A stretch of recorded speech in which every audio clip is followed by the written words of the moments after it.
Hello hi ನಮಸ್ಕಾರ. ಎಲ್ಲರೂ ಹೇಗಿದ್ದೀರಾ? ಐ ಹೋಪ್ ಎಲ್ಲರೂ ಚೆನ್ನಾಗಿದ್ದೀರಾ ಅಂತ ಭಾವಿಸ್ತೀನಿ. ನಾನು ಕೂಡ ತುಂಬ ಚೆನ್ನಾಗಿದ್ದೀನಿ ನಿಮ್ಮೆಲ್ಲರ ಆಶೀರ್ವಾದದಿಂದ. Welcome back to Aditya Abhi blogs YouTube channel. Friends, ಇವತ್ತು ಭಾನುವಾರ ಆಗಿರೋದ್ರಿಂದ ವರಮಹಾಲಕ್ಷ್ಮಿ ಹಬ್ಬ ಹತ್ತಿರ ಬರ್ತಾ ಇರೋದ್ರಿಂದ ಇನ್ನು ವರಮಹಾಲಕ್ಷ್ಮಿ ಹಬ್ಬ ಸ್ಟಾರ್ಟ್ ಆದರೆ ನಾವು ನಾನ್ ವೆಜ್ ತಿನ್ನೋಕ್ಕಾಗೋದಿಲ್ಲ, ಒಂದು 15-20 ದಿನ ತಿನ್ನೋಕ್ಕಾಗೋದಿಲ್ಲ ಅಂತ ಹೇಳಿ ಇವತ್ತು ನಾನು ತಲೆಕಾಲು ಮಟನ್ ಸಾಂಬಾರನ್ನ ಮಾಡ್ಕೊಳ್ಳೋಣ ಅಂತ ಹೇಳಿ ಮಾಡ್ಕೊತಾ ಇರೋ ಅಂಥದ್ದು. ಅದಕ್ಕೆ ನಾನಿಲ್ಲಿ ತೊಗೊಂಡಿರೋ ಅಂಥದ್ದು 1 ಸ್ಪೂನು ತೊಗರಿಬೇಳೆನ ತೊಗೊಂಡಿದ್ದೀನಿ. ನಾನು ನಾರ್ಮಲಾಗಿ ಮನೆಯಲ್ಲೇ ಪೌಡ್ರ್ ಮಾಡ್ಕೊಂಡು ಮಾಡೋದಂತ ನಿಮಗೂ ಗೊತ್ತಿದೆ. 1 ಸ್ಪೂನ್ ಕಡಲೆಬೇಳೆನ ಹಾಕ್ಕೊತಾ ಇದ್ದೀನಿ. ಇದಕ್ಕೆ ಆಲ್ಮೋಸ್ಟ್ ಡ್ರೈ ಇಂಗ್ರೀಡಿಯೆಂಟ್ಸ್ನೇ ಹಾಕ್ಕೊಳ್ಳೋದು, ನಿಮಗೂ ಗೊತ್ತಿದೆ. ಇದಕ್ಕೆ ಖಾರಕ್ಕೆ ಎಷ್ಟು ಬೇಕು ಅಷ್ಟು ಮೆಣಸನ್ನ ತೊಗೊತಾ ಇದ್ದೀನಿ, ಕಾಳು ಮೆಣಸನ್ನ. ಇದರಲ್ಲಿ ಕಾಳು ಮೆಣಸು ನೀವು ಕ್ವಾಂಟಿಟಿ ಎಷ್ಟು ಬೇಕೋ ಅಷ್ಟು ತೊಗೊಳ್ಳಿ. ಅರ್ಧ ಸ್ಪೂನಷ್ಟು ನಾನಿಲ್ಲಿ ಅರ್ಧ ಸ್ಪೂನ್ಗಿಂತ ಸ್ವಲ್ಪ ಕಡಿಮೆ ಜೀರಿಗೆ ಮತ್ತು ಕಾಲು ಸ್ಪೂನ್ಗಿಂತ ಒಂಚೂರು ಕಮ್ಮಿ ಸೋಂಪು ಕಾಳನ್ನ ಹಾಕೊತಾರ ಅಂಥದ್ದು. ಇಷ್ಟನ್ನು ಹಾಕ್ಕೊಂಡು ನೀಟಾಗಿ ಡ್ರೈ ಫ್ರೈ ಮಾಡ್ಕೊಬೇಕಾಗತ್ತೆ.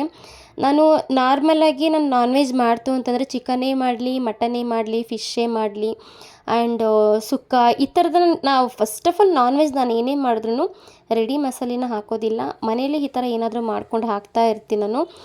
ಇವಾಗ ನಾವು ಏನಕ್ಕೆ ಅಂತ ಅಂದರೆ ನಾನು ಆ್ಯಕ್ಚುಲಿ ನನ್ನ ಮಗ ಬೆಳಿಗ್ಗೆ ನನಗೆ ಕಾಲು ಸೂಪ್ ಬೇಕು ಅಂತ ಕೇಳಿದ. 1 ವೀಕಿಂದನೂ ಕೇಳ್ತಾನೆ ಇದ್ದ. ನಮಗೆ ಸ್ವಲ್ಪ ತಂದುಕೊಟ್ರೆ ಹೊರಗಡೆ ಮತ್ತೆ ಅವ್ನಿಗೆ ಫುಡ್ ಇನ್ಫೆಕ್ಷನ್ ಆಗೋದು ಜಾಸ್ತಿ ಆಗುತ್ತೆ. ಆದ್ದರಿಂದ ಹೊರಗಡೆ ತಂದುಕೊಡೋದಕ್ಕೆ ನಂಗೆ ಸ್ವಲ್ಪ ಮುಂಚೆ ಆ ಥರ ಆಗ್ತಾಯಿರಲಿಲ್ಲ. ಇತ್ತೀಚೆಗೆ ನನಗೆ ಹೊರಗಡೆ ಫುಡ್ ತಿಂತು ಅಂತಂದರೆ ಅವನಿಗೆ ಗಂಟ್ಲು ಇನ್ಫೆಕ್ಷನ್ ಆಗೋದು ಈ ಥರ ಎಲ್ಲ ಆಗ್ತಾ ಇರುತ್ತೆ ಅವನಿಗೆ. ಆದ್ದರಿಂದ ನಾನು ಆದಷ್ಟು ಮನೆಯಲ್ಲೇ ಮಾಡಿಕೊಡ್ತೀನಿ. ಈ ಥರ ತಲೆಕಾಲು ತೊಗೊಂಡು ಬಂದುಬಿಟ್ರೆ ಈ ಕಡೆ ಅದರಲ್ಲಿ ಸ್ವಲ್ಪ ಸೂಪ್ನ ಎತ್ಕೊಂತು ಅಂತಂದರೆ ಆಗುತ್ತೆ ಅಂತ ಹೇಳಿ ನಾನು ತರಿಸಿದಂಥದ್ದು. ನನ್ನ ಮಗನ ತರದಿ ಕಳಿಸ್ಬಿಟ್ಟು ನಾನು ಅಷ್ಟರಲ್ಲಿ ಮಸಾಲೆ ರೆಡಿ ಮಾಡ್ಕೊಳ್ಳೋಣ ಅಂತ ಹೇಳಿ ಮಾಡ್ಕೊತಾ ಇದ್ದೆ. ಅದು ಅಲ್ಲದೆ ಇವತ್ತು ತುಂಬ ಅಂದರೆ ತುಂಬ ಕೆಲಸ ಇತ್ತು ನನಗೆ. ಮೊನ್ನೆ ನಮಗೆ ಶುಕ್ರವಾರ ಪೋರ್ಟ್ಫೋಲಿಯೋ ಶೂಟ್ ಇದ್ದಿದ್ದರಿಂದ ಅದನ್ನು ಮುಗಿಸ್ಕೊಂಡ ಮೇಲಂತೂ ನಿನ್ನೆನೂ ರಜಾ ಹಾಕಿದೆ. ಇನ್ನು ನಾಳೆಯಿಂದ ಕಂಟಿನ್ಯೂಸ್ ಆಗಿ ರಜಾ ಮಾಡಿಕೊಂಡು ಕ್ಲಾಸಿಗೆ ರಜಾ ಮಾಡಿಕೊಂಡು ಮನೆಯೆಲ್ಲ ನೀಟಾಗಿ ಡೀಪಾಗಿ ಕ್ಲೀನ್ ಮಾಡ್ಕೊಳ್ಳೋಣ ಅಂತ ಅಂದ್ಕೊಂಡಿದ್ದೀನಿ ನಾನು. ಆದ್ದರಿಂದ ಇವತ್ತಿಗೆ ಲಾಸ್ಟ್ ನಾನ್ ವೆಜ್ಜು. ಮತ್ತೆ ನಾನ್ ವೆಜ್ ಮಾಡೋಕ್ಕಾಗೋದಿಲ್ಲ. ಇನ್ನು ಒಂದು 10-15 ದಿನ ಮ್ಯಾಕ್ಸಿಮಮ್ ಮಾಡೋಕ್ಕಾಗಲ್ಲ. ಆಮೇಲೆ ಮತ್ತೆ ನಮಗೆ ಗಣೇಶ ಗೌರಿ ಹಬ್ಬ ಸ್ಟಾರ್ಟ್ ಆಗುತ್ತೆ, ಆವಾಗಂತೂ ಮಾಡೋಕ್ಕಾಗೋದಿಲ್ಲ. ಮತ್ತು ಅದಕ್ಕೆ ಒಂದೇ ಒಂದು ಏಲಕ್ಕಿ ಕಾಯಿನ ಹಾಕ್ಕೊತಾ ಇದ್ದೀನಿ, ಹಾಕ್ಕೊಂಡು ಹುರ್ಕೊತಾ ಇದ್ದೀನಿ. ಏಲಕ್ಕಿ ಕಾಯಿ ಆಪ್ಷನಲ್ಲು, ನಿಮಗೆ ಬೇಕು ಅಂದರೆ ಹಾಕ್ಕೊಳ್ಳಿ, ಇಲ್ಲ ಅಂತಂದರೆ ಬೇಡ. ಕೆಲವರು ಸ್ವೀಟ್ ಹೊಡಿಯುತ್ತೆ ಅಂತ ಹೇಳ್ತಾರೆ. ನಿಜವಾಗ್ಲೂ ಸ್ವೀಟ್ ಬರಲ್ಲ. ಅದು ಒಂಥರ ಫ್ಲೇವರ್ ಸಖತ್ತಾಗಿರುತ್ತೆ, ತಿನ್ನೋದಕ್ಕೂ ತುಂಬ ಅಂದರೆ ತುಂಬ ಚೆನ್ನಾಗಿರುತ್ತೆ. ಇದಕ್ಕೆ ನಾನಿಲ್ಲಿ 2 ಸ್ಪೂನಷ್ಟು ಧನಿಯಾನ ಹಾಕ್ಕೊತಾ ಇದ್ದೀನಿ. 2 ಸ್ಪೂನು ಧನಿಯಾ ಅಂತಂದರೆ ನಾವು ಒಂದು ಪಲ್ಯ ಹಾಕೋದಕ್ಕೆಲ್ಲ ಮಡಿಕೊಂಡಿರ್ತೀವಲ್ಲ ಸ್ಪೂನು, ಆ ಸ್ಪೂನಲ್ಲಿ ಹಾಕ್ತಾ ಇರೋದು. ಮ್ಯಾಕ್ಸಿಮಮ್ ಒಂದು 50 ಗ್ರಾಮ್ಗಿಂತ ಸ್ವಲ್ಪ ಕಡಿಮೆ ಇದೆ ಧನಿಯಾ. ಅದು ಒಂದು 50 ಗ್ರಾಮಷ್ಟು ಧನಿಯಾ ಹಾಕೊಂಡ್ರೂ ಓಕೆನೇ. ಯಾಕೆಂದರೆ ಅದನ್ನು ಪೌಡ್ರ್ ಮಾಡಿದ್ಮೇಲೆ ಅದನ್ನು ಜರಡಿ ಹಿಡಿಬೇಕಾಗುತ್ತೆ. ನಾನು ಪೌಡ್ರ್ ಮಾಡಿದ್ಮೇಲೆ ನಾನು ಜರಡಿ ಹಿಡಿಯೋದ್ರಿಂದ ಅದರಲ್ಲಿ ಸ್ವಲ್ಪ ಎಕ್ಸ್ಟ್ರಾ ಹೋಗುತ್ತೆ. ಆದ್ದರಿಂದ ನನಗೆ ಪೌಡ್ರ್ ಸಿಗೋದೆ ಸ್ವಲ್ಪ. ಅದು ನಾವು ಮಿಷಿನಲ್ಲಿ ಪೌಡ್ರ್ ಮಾಡಿಸ್ಕೊಬರೋದ್ರಿಂದ ತುಂಬ ಸ್ಮೂತಾಗಿ ಗಂಧದ ಥರ ಬರುತ್ತೆ. ನಾವು ಜರಡಿ ಹಿಡಿದಾಗೂ ವೇಸ್ಟ್ ಜಾಸ್ತಿ ಹೋಗೋದಿಲ್ಲ. ನಾವು ಮನೆಯಲ್ಲೇ ಮಿಕ್ಸಿನಲ್ಲಿ ಪೌಡ್ರ್ ಮಾಡಿದಾಗ ಏನಾಗುತ್ತೆ, ಅಷ್ಟೊಂದು ಕ್ಲಿಯರಾಗಿ ಬರೋದಿಲ್ಲ. ಸ್ವಲ್ಪ ತರಿನದಿರುತ್ತೆ. ಅದು ಒಂದು 3-4 ಸರಿ ಅದನ್ನು ಗ್ರೈಂಡ್ ಮಾಡಿ ಅದನ್ನು ನಾವು ಜರಡಿ ಹಿಡಿಬೇಕಾಗತ್ತೆ. ಸೊ ಆದ್ದರಿಂದ ಅದು ಇದಾಗುತ್ತೆ ಅಂತ ಹೇಳಿ ನಾನು ಸ್ವಲ್ಪ ಜಾಸ್ತಿ ಹಾಕ್ಕೊಂಡಿರೋ ಅಂಥದ್ದು. ನನಗಿಲ್ಲಿ ನಾನು ಮೆಣಸಿನ್ಕಾಯಿನೂ ಅಷ್ಟೇ, ಒಣಗಿದ ಮೆಣಸಿನ್ಕಾಯಿನೂ ಅಷ್ಟೇ. ನಾನು ಕಲರ್ಗೆ ಎಷ್ಟು ಬೇಕು ಅಂತ ಅಷ್ಟು ಹಾಕ್ಕೊಂಡಿರ್ತೀನಿ. ಇದನ್ನು ಡ್ರೈ ರೋಸ್ಟ್ ತುಂಬ ನೀಟಾಗಿ ಲೋ ಫ್ಲೇಮಲ್ಲಿ, ಇಲ್ಲ ನಾನು ನೀಟಾಗಿ ಮಾಡ್ಕೊತೀನಿ ಅನ್ನೋದಾದ್ರೆ ಮೀಡಿಯಮ್ ಫ್ಲೇಮಲ್ಲಿ ಮಾಡ್ಕೊಬೋದು. ನಾನಿಲ್ಲಿ ಕಂಪ್ಲೀಟಾಗಿ ಲೋ ಫ್ಲೇಮಲ್ಲಿ ಇಟ್ಕೊಂಡು ನೀಟಾಗಿ ಫ್ರೈ ಮಾಡ್ಕೊತಾರ ಅಂಥದ್ದು. ನೀಟಾಗಿ ರೋಸ್ಟ್ ಆಗಿರೋದನ್ನು ನಾನು ಒಂದು ಪ್ಲೇಟ್ಗೆ ಹಾಕ್ಕೊತಾ ಇದ್ದೀನಿ. ಪ್ಲೇಟ್ಗೆ ಹಾಕ್ಕೊಂಡು ಅದನ್ನು ಆರಿಸ್ಕೊಬೇಕಾಗತ್ತೆ. ಸೊ ಅದರಿಂದ ಬಿಸಿದ್ರಲ್ಲಿ ಅದನ್ನು ಗ್ರೈಂಡ್ ಮಾಡೋಕ್ಕಾಗೋದಿಲ್ಲ, ಪೌಡ್ರ್ ಮಾಡೋಕ್ಕಾಗೋದಿಲ್ಲ. ಆದ್ದರಿಂದ ಅದನ್ನು ನಾನು ಒಂದು ಪ್ಲೇಟ್ಗೆ ಹಾರೋದಕ್ಕೆ ಅಂತ ಇಟ್ಕೊಂಡು ಅದೇ ಪಾನ್ಗೆ ನಾನು ಒಂದು ಹಿಡಿಯಷ್ಟು ಬ್ಯಾಡಗೆ ಮೆಣಸಿನ್ಕಾಯಿನ ಹಾಕ್ಕೊತಾ ಇದ್ದೀನಿ. ಅದು ಕಲರ್ ಪರ್ಪಸ್ಗೋಸ್ಕರ ಹಾಕೋದು, ಅದರಲ್ಲಿ ಅಷ್ಟಿಟ್ಟು ಖಾರ ಏನು ಬರೋದಿಲ್ಲ. ಅದು ನಿಮಗೆ ಇದು ಕಲರು ನನಗೆ ನಾನ್ ವೆಜ್ಜಲ್ಲಿ ರೆಡ್ಗಿದ್ರೆ ತಿನ್ನೋದಕ್ಕೆ ಒಂಥರ ಚೆನ್ನಾಗಿರುತ್ತೆ ಅಂತ ಹೇಳಿ ಹಾಕೊಳ್ಳೋ ಅಂಥದ್ದು ನಾನು.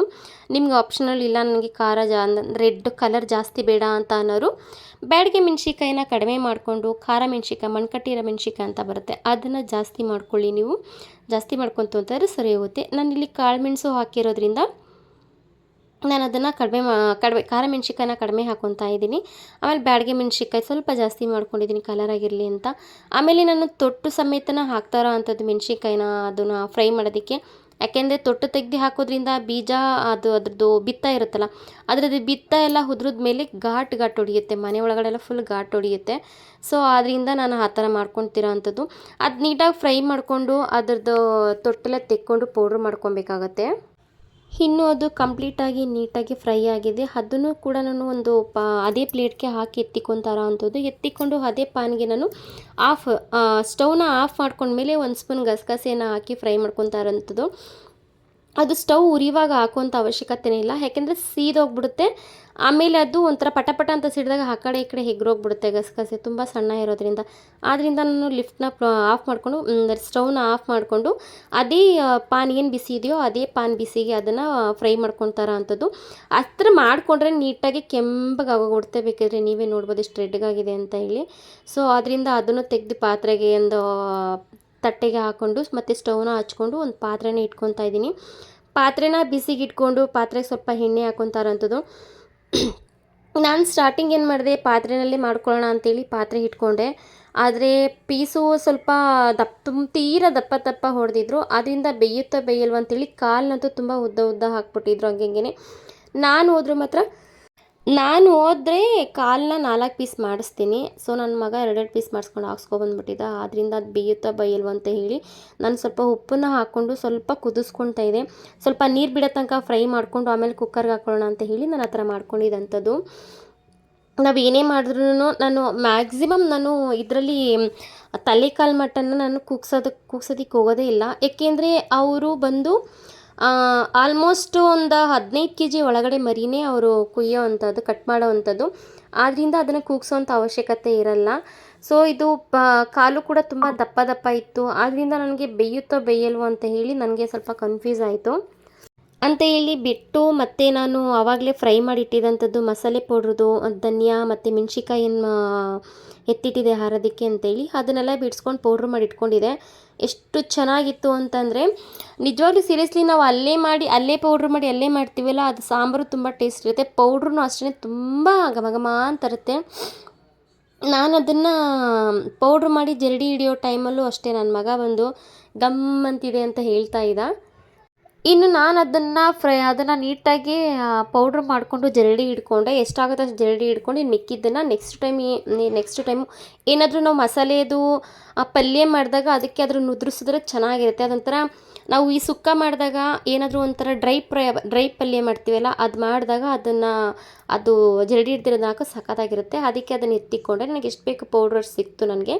ಸೊ ಅದೇ ಮತ್ತೆ ಒಂದು ಪಾನ ಇಟ್ಕೊಂಡು ಅದಕ್ಕೆ ಎಣ್ಣೆನ ಹಾಕ್ಕೊಂಡು ನಾನಿಲ್ಲಿ ಅರಿಶಿನ ಈರುಳ್ಳಿ ಬೇಕಲ್ಲ, ಅರಿಶಿನ ಈರುಳ್ಳಿಗೆ ಅಂತ ಹೇಳಿ ನಾನಿಲ್ಲಿ 2 ದಪ್ಪದಾಗಿರೋ 2 ಈರುಳ್ಳಿನ ತೊಗೊಂಡಿದ್ದೀನಿ. ಮತ್ತು ಕೊತ್ತಂಬರಿ ಮತ್ತು ಪುದೀನ 2 ಸೇರಿಸಿ 1 ಹಿಡಿಯಷ್ಟು ಆಗೋಷ್ಟು ಎತ್ಕೊಂಡಿದ್ದೀನಿ.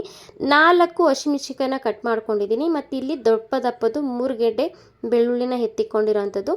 ಒಂದು 2 ಇಂಚಷ್ಟು ಶುಂಠಿ. ಅದನ್ನು ನಮ್ಮಪ್ಪ ಅಂದ್ಕೊಂಡ್ರು ಒಗ್ಗರಣೆಗೆ ಹಾಕ್ತೀನಿ ಅಂತ ಅಂದ್ಕೊಂಡು ಅವ್ರೇನು ಮಾಡಿದ್ರು, ಎಲ್ಲ ಸಣ್ಣ ಹಚ್ಚಿಟ್ಬಿಟ್ಟಿದ್ರು. ನಾನು ಹಚ್ಚಿಟ್ಟಪ್ಪ ಅಂತ ಹೇಳಿದೆ ನಾನು.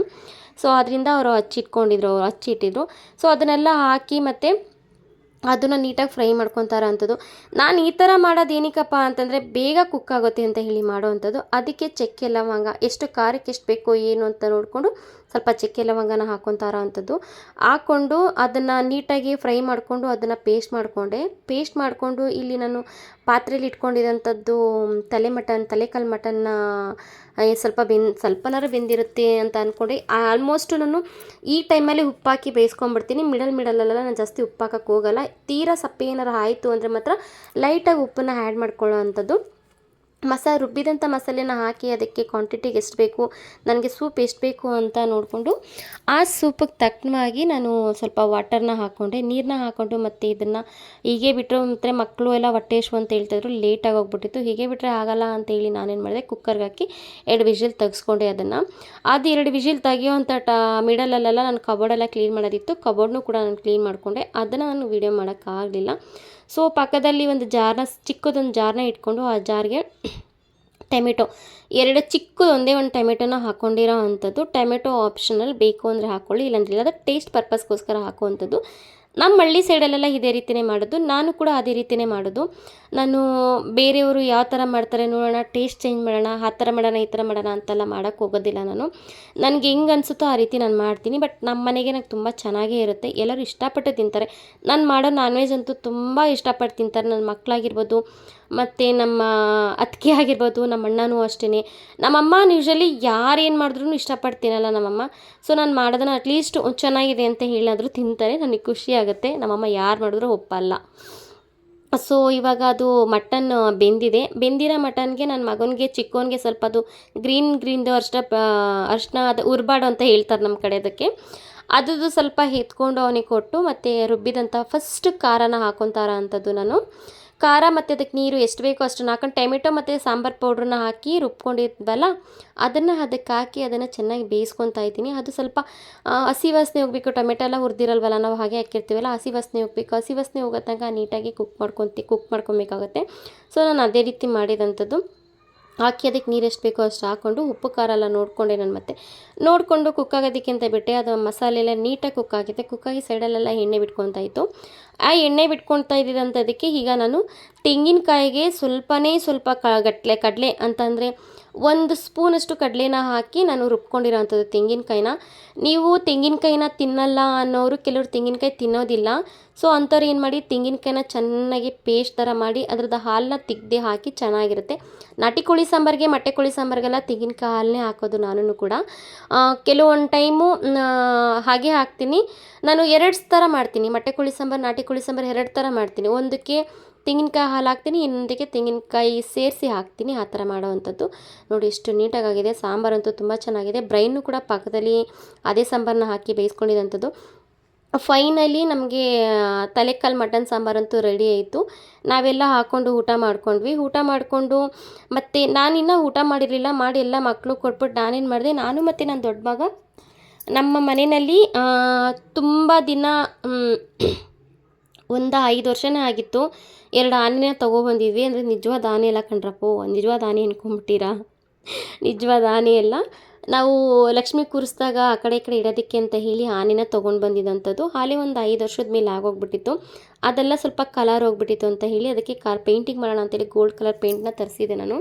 ಇಲ್ಲಿ ಈ ಸರಿ ನಾನು ಯಾವಾಗಲೂ ಮನೆ ಮೇಲೆ ಕೂರಿಸ್ತಾ ಇದ್ದಿದ್ದಂಥದ್ದು. ಈ ಸರಿ ಒಂದು ಸ್ಟ್ಯಾಂಡನ್ನ ಮಾಡಿಸ್ಕೊಂಡಿದ್ದೆ. ರೆಡಿ ಸ್ಟ್ಯಾಂಡ್ ಇತ್ತು ನನ್ನ ಹತ್ರ. ಅದೇ ಸ್ಟ್ಯಾಂಡ್ಗೆ ಸ್ವಲ್ಪ ಕೈ ಕಾಲದೆಲ್ಲ ಆಲ್ಟ್ರೇಷನ್ ಮಾಡಿಸ್ಕೊಂಡಿದ್ದೆ, ಅದನ್ನು ತೊಗೊಂಡು ಬಂದಿದ್ವಿ.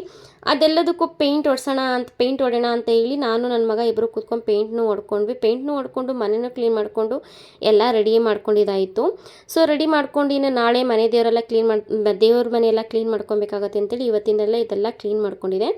ಸೊ ಇವತ್ತಿನ ಬ್ಲಾಗ್ ಇದಾಗಿತ್ತು, ಮತ್ತು ಊಟನೂ ಇದಾಗಿತ್ತು. ಇವತ್ತಿನ ಬ್ಲಾಗ್ ನಿಮ್ಗೆ ಏನಾರು ಇಷ್ಟ ಆಗಿತ್ತು ಅಂತಂದರೆ ಲೈಕ್ ಮಾಡಿ, ಶೇರ್ ಮಾಡಿ, ಕಮೆಂಟ್ ಮಾಡಿ. ಪ್ಲೀಸ್ ದಯವಿಟ್ಟು ಸಪೋರ್ಟ್ ಮಾಡಿ. Thank you all. Bye, good night.